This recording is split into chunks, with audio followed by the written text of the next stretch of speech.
نحمده ونصلي على رسوله الكريم اما بعد فاعوذ بالله من الشيطان الرجيم بسم الله الرحمن الرحيم رب اشرح لي صدري ويسر لي امري واحلل عقدة من لساني يفقهوا قولي۔ نماز کا طریقہ چل رہا تھا جس میں آج ہم ظہر اور عصر کی نماز میں قرات کا بیان پڑھیں گے کہ نبی صلی اللہ علیہ وسلم ظہر اور عصر کے وقت نماز میں کون سی صورتیں پڑھتے تھے، کتنی قرات کرتے تھے۔ جیسا کہ ہم جانتے ہیں کہ ظہر اور عصر کی نماز میں سری قرات ہوتی ہے، یعنی بلند آواز سے نہیں ہوتی، لیکن آپ صلی اللہ علیہ وسلم نے جو کچھ خود بتا دیا، یا پھر یہ کہ نماز کے دوران ہی آپ کسی آیت کو بلند آواز سے پڑھتے تھے جس سے اندازہ ہو جاتا صحابہ کو کہ آپ کون سی صورت پڑھ رہے ہیں۔ نبی صلی اللہ علیہ وسلم نمازوں میں پہلی رکعت کو باقی کی نسبت لمبا کرتے تھے، اور اس کی حکمت یہ تھی کہ دیر سے آنے والے بھی نماز کو پا لیں۔ دوسری رکعت پہلی رکعت کی نسبت کچھ مختصر ہوتی، چھوٹی ہوتی۔ عبداللہ بن ابی قتادہ اپنے والد سے روایت کرتے ہیں کہ نبی صلی اللہ علیہ وسلم ظہر کی پہلی 2 رکعتوں میں سورۃ فاتحہ اور 2 سورتیں مزید پڑھتے تھے۔ کیا پڑھتے تھے؟ سورۃ فاتحہ اور 2 سورتیں مزید، یعنی جو چھوٹی صورتیں ہوتی تھیں 2 بھی پڑھ لیتے تھے، اور آخری 2 رکعتوں میں صرف سورۃ فاتحہ پڑھتے تھے، یعنی فرض نماز کی بات ہو رہی ہے۔ اور کبھی کبھی کوئی آیت ہمیں سنا بھی دیتے تھے تاکہ پتہ چل جائے کہ کون سی سورت آپ پڑھ رہے ہیں، آپ کہاں تک پہنچے ہیں۔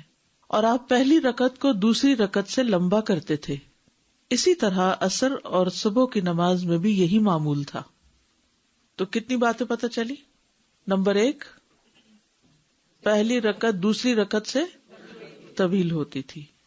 پہلی 2 رکعتوں میں سورۃ فاتحہ کے علاوہ اور سورتیں بھی پڑھتے تھے، 1 کا بھی ذکر آتا ہے اور 2 کا بھی ذکر آتا ہے۔ تیسری بات، کبھی کوئی آیت سنا بھی دیتے تھے۔ اسی طرح عصر اور صبح کی نماز میں بھی یہی معمول تھا۔ عصر کی نماز میں بھی پہلی رکعت لمبی ہوتی اور دوسری اس کے مقابلے میں چھوٹی ہوتی۔ فجر کی نماز میں بھی ایسا ہی کرتے تھے۔ تو کبھی آپ کو جماعت کرانے کا اتفاق ہو تو اس بات کا لحاظ رکھیے۔ یہ جو نئے بچے امام بن جاتے ہیں نا، تو عام طور پر آپ دیکھیں گے کہ پہلی رکعت میں چھوٹی سی کوئی صورت پڑھیں گے اور دوسری خوب لمبی کر دیں گے، جب تک شاید کانفیڈنس بحال ہو چکا ہوتا ہے۔ تو یہ بھی آپ کی سنت ہے، اس سنت کو بھی ہمیں فالو کرنا ہے۔ اگرچہ یہ جماعت کے ساتھ نماز کی سنت ہے، لیکن اگر اپنی نماز میں بھی آپ کو 2 صورتوں میں ایک کا انتخاب کرنا ہو تو پہلی رکعت کے لیے ذرا طویل صورت کا انتخاب کرے اور دوسری کے لیے نسبتاً مختصر، یا برابر کی بھی ہو سکتی، لیکن اس میں بھی یہ نہیں کیجیے کہ دوسری رکعت جو ہے وہ لمبی ہو پہلی کی نسبت۔ اس سے یہ ظاہر ہوتا ہے کہ آپ صلی اللہ علیہ وسلم کبھی کوئی آیت یا آیت کا کچھ حصہ جہری پڑھتے، یہی وجہ ہے کہ صحابہ پہچان لیتے کہ نماز میں آپ نے کون سی صورت پڑھی ہے، یہیں سے تو پھر روایت کرنے کا موقع ملا۔ عبداللہ بن ابی قتادہ اپنے والد ابو قتادہ سے بیان کرتے ہیں کہ انہوں نے کہا، ہم نے نبی صلی اللہ علیہ وسلم کے معمول سے یہ سمجھا کہ آپ چاہتے تھے کہ لوگ پہلی رکعت پا لیں۔ کتنا احساس تھا لوگوں کا، کتنا لحاظ تھا لوگوں کا کہ ان کی ایسی ضروریات جو وہ منہ سے بول کر بھی بیان نہیں کرتے تھے، ان کا بھی آپ خیال رکھتے تھے۔ تو کسی بھی جگہ پر صرف لیڈ کرنا ہی کام نہیں ہوتا، صرف امیر بن جانا ہی بات نہیں ہوتی۔ اصل میں قائد وہی ہوتا ہے جو سب کو ساتھ لے کے چلے، جس کے پھر کچھ فالوورز بھی ہوں۔ وہ قائد کس قسم کا قائد ہے کہ جس کی کوئی بات ہی نہ مانے، اور وہ صرف یہی کمپلینٹس کرتا رہے کہ لوگ بات نہیں سنتے، لوگ بات نہیں مانتے۔ آپ بھی سب قائد ہیں، کلکم راعٍ وکلکم مسئول عن رعیتہ۔ آپ خواتین اپنے گھر میں اپنے بچوں کی قائد ہیں، یہاں کلاس انچارج ہیں، گروپ انچارج ہیں۔ کہیں نہ کہیں انسان کو کسی نہ کسی موقع پر قیادت کی ذمہ داری نبھانی ہوتی ہے۔ تو اس کے کئی اصول ہیں، جس میں سے اہم ترین بات یہ ہے کہ آپ ٹیم بلڈنگ کریں اور ٹیم کو ساتھ لے کے چلیں، اور اس کے لیے وہاں مشاورت بڑی ضروری ہوتی ہے۔ لوگوں کی ضروریات کا خیال رکھنا بڑا اہم ہوتا ہے، ان کی مجبوریوں کو سمجھنا بڑا اہم ہوتا ہے۔ یعنی صرف ڈکٹیٹر بن کے قیادت کا عمل نہیں ہونا چاہیے، بلکہ ان چیزوں کا بھی خیال رکھیے. دیکھیے یہ آپ کی سنت سے ہمیں پتہ چلتا ہے کہ آپ پہلی رکعت ذرا لمبی کر دیتے تھے کہ جو ابھی تک پیچھے سے آ رہے ہیں, اپنے کام کاج چھوڑ کے آ رہے ہیں, کسی کو وضو کرنے کی ضرورت ہے, کسی کو کوئی اور مجبوری ہو گئی ہے, تو وہ بھی جماعت کے ثواب سے محروم نہ رہے. اس کو کہتے ہیں احساس کرنا. یہ ہوتی ہے امپتی, کہ آپ دوسروں کے لیے بھی وہی درد رکھیں, دوسروں کے لیے وہی چاہیں جو آپ اپنے لیے چاہتے ہیں. پھر 30 سے 7 آیات کے قریب. آپ کہیں گے ہو سکتا ہے یہ 7 سے 30 ہو. نہیں, چونکہ پہلی سے آخری رکعت تک کی بات ہے اس لیے 30 سے 7 لکھا گیا. ابو سعید خدری رضی اللہ عنہ سے روایت ہے کہ نبی صلی اللہ علیہ وسلم ظہر کی نماز کی پہلی 2 رکعتوں میں سے ہر رکعت میں 30 آیات کی مقدار کے برابر پڑھا کرتے تھے. یعنی بعض اوقات اتنی لمبی بھی ہوتی تھی. 30 آیات پر مشتمل کوئی سورت بتائیے. سورت ملک. کچھ آیات لمبی ہوتی ہیں تو وہ سورت لمبی ہو جاتی ہے, لیکن اس کا مطلب یہ ہے کہ کبھی آپ ظہر کی نماز لمبی بھی پڑھاتے تھے. اور آخری 2 رکعتوں میں 15 آیات کی مقدار, یعنی اس سے نصف, اتنا فرق ہوتا تھا, یا اس سے نصف کے برابر پڑھتے تھے. اور عصر کی پہلی 2 رکعتوں میں 15 آیات کی مقدار کے برابر, اور آخری 2 رکعتوں میں اس کی آدھی مقدار. اچھا, اس میں بھی بڑی حکمت ہے. دوپہر کا وقت چونکہ نصف النہار ہوتا ہے, آدھا دن گزرا ہوتا ہے, صبح سے کام کر کر کے انسان تھک چکا ہوتا ہے, تو اس وقت لمبی نماز جو ہے وہ ریلیکسنگ ہوتی ہے. عصر کا وقت کام کو سمیٹنے کا وقت ہوتا ہے, ہر کوئی جلدی میں ہوتا ہے, اور سورج بھی جلد غروب ہو جاتا ہے. تو یہ نماز جو ہے یہ مختصر پڑھائی آپ نے, اور اس میں پہلی رکعتیں لمبی, دوسری اس سے آدھی. اب یہ ہے کہ عصر کی نماز جو ہے اس میں جیسے 15 آیات کی طرح پڑھایا آپ نے, اور اس میں چھوٹی چھوٹی بھی 15 آیات ہو سکتی ہیں. مثلاً آپ دیکھیں اذا الشمس کبرت واذا النجوم انکدرت, کرتے کرتے 15 آیات تو کوئی وہ لمبی نہیں ہے. 7 آیات جو ہیں وہ کس سورت میں ہیں؟ سورۃ الفاتحہ میں. ٹھیک ہے, 7 آیات ہیں. تو عصر میں 7 آیات یعنی سورۃ الفاتحہ ہی صرف پڑھی آخری 2 رکعتوں میں. ٹھیک ہے. اچھا, اس سے ایک اور بات بھی پتہ چلتی ہے, اور وہ یہ کہ آپ نے دوسری 2 رکعتوں میں کبھی کبھی فاتحہ کے علاوہ اور سورت بھی پڑھ لی. ٹھیک ہے. ظہر کی پہلی رکعت کو لمبا کرنا.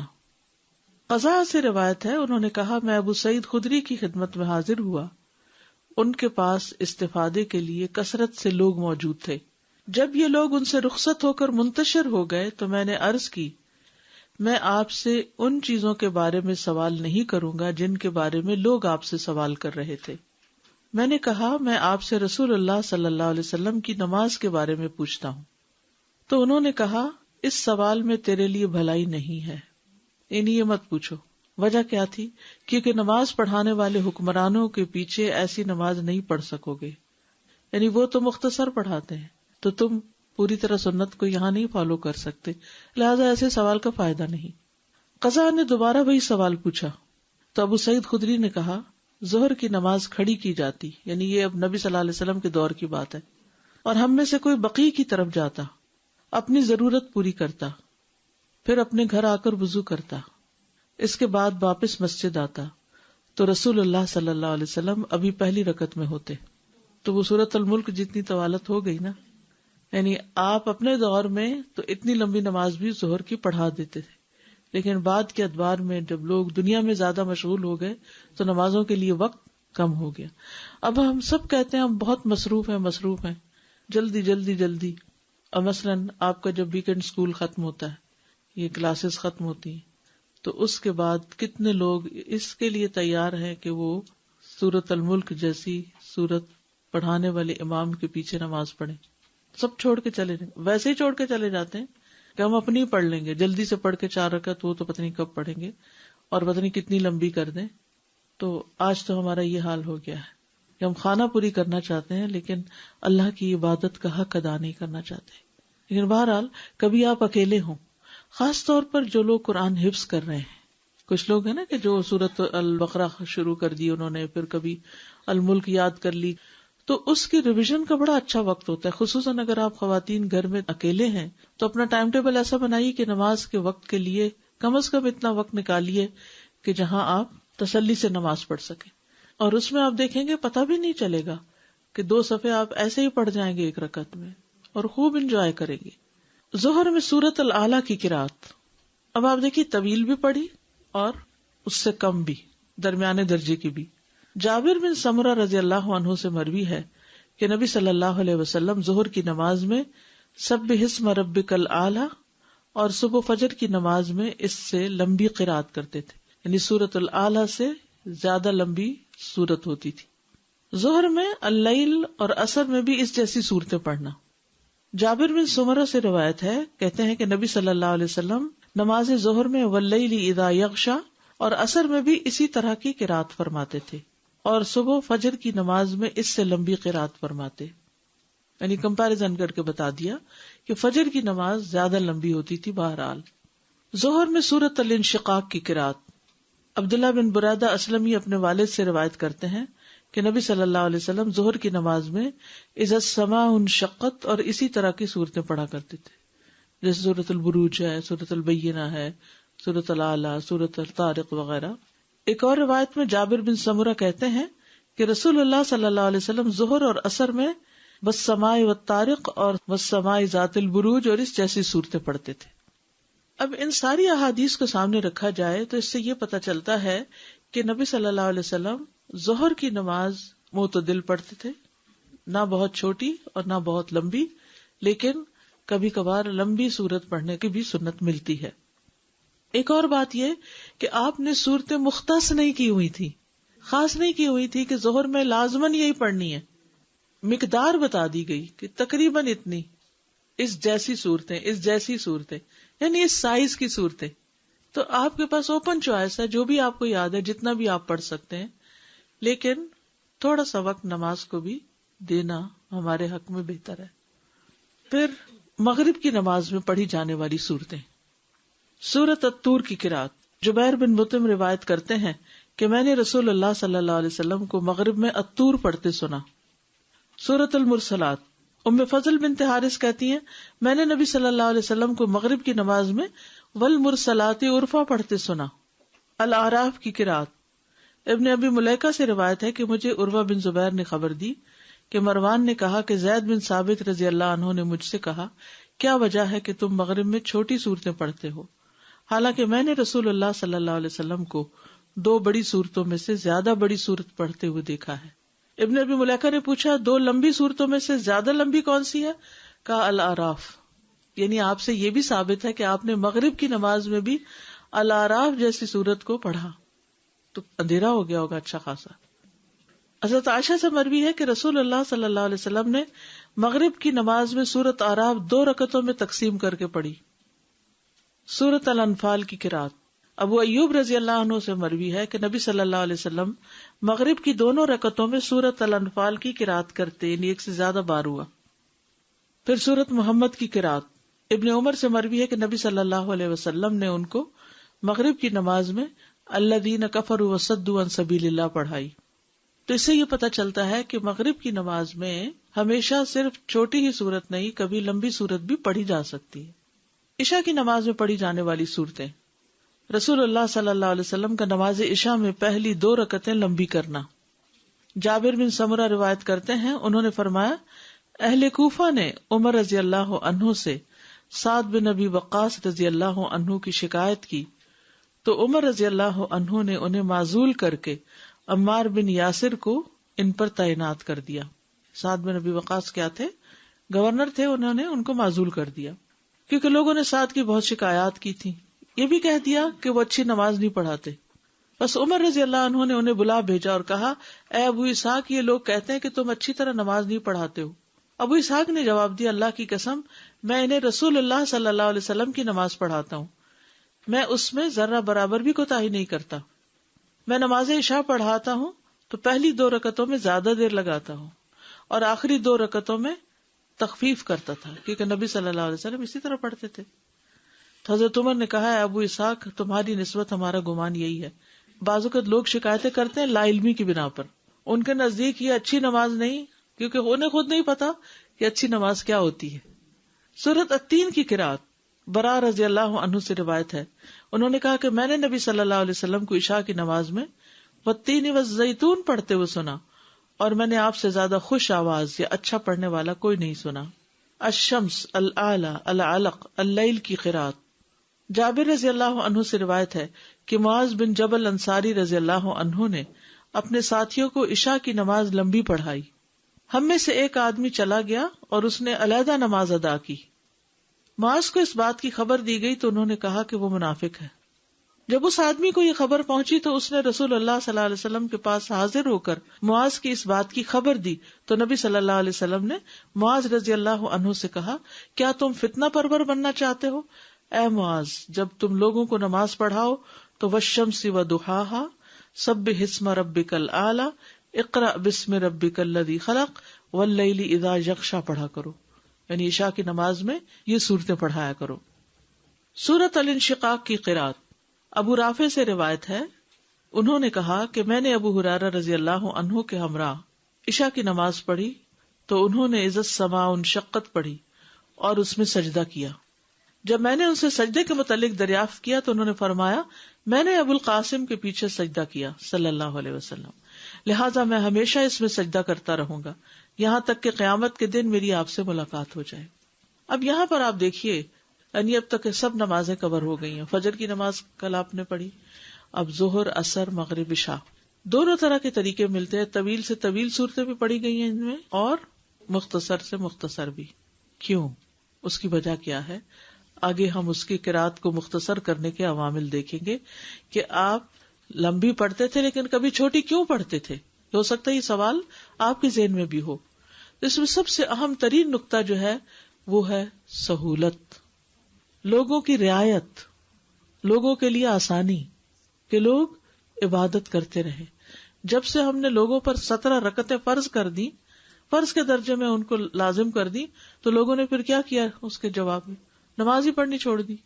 تو اس لیے اگر دین کو ویسا ہی رہنے دیا جائے جیسا وہ ہے, نہ اس میں اپنی طرف سے کوئی اضافے کیے جائیں اور نہ اپنی طرف سے کوئی کم کیا جائے, تو یہ سب کے لیے قابل عمل ہو جاتا ہے. لوگوں کے لیے مشکلات پیدا نہیں کرنی چاہیے.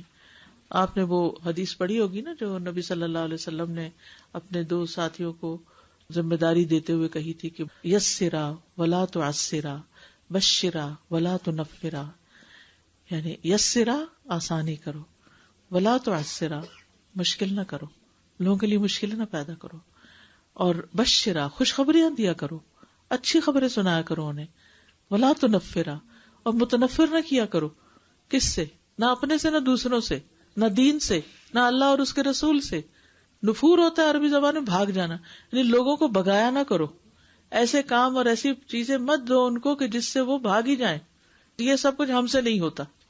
بعض اوقات ایسا ہوتا ہے کہ ایک شخص دین کی طرف آ رہا ہوتا ہے, ہم اس کو اتنی پابندیوں کی لمبی لسٹ بنا دیتے ہیں کہ وہ بھاگ جاتا ہے. کہیں میں نے پڑھا تھا کہ ایک مرتبہ رشیا کے جو پرانے کنگز تھے ان میں سے کسی کو مسلمان ہونے کا خیال آیا, تو اس نے مسلمان حکمران کو لکھا کہ ہمیں کوئی بتائے آ کر کہ اسلام کیا ہے. تو انہوں نے کہا کہ تمہیں یہ بھی چھوڑنا پڑے گا, تمہیں یہ بھی چھوڑنا پڑے گا. ان کا کوئی گنجائش نکلتی, انہوں نے کہا نہیں, شراب تو چھوڑنی ہی پڑے گی, سور کا گوشت تو چھوڑنا ہی پڑے گا. تو انہوں نے کہا کہ پھر اگر یہ سب کرنا پڑے گا تو ہم نہیں یہ کر سکتے, ہم پھر مسلمان ہی نہیں ہوتے.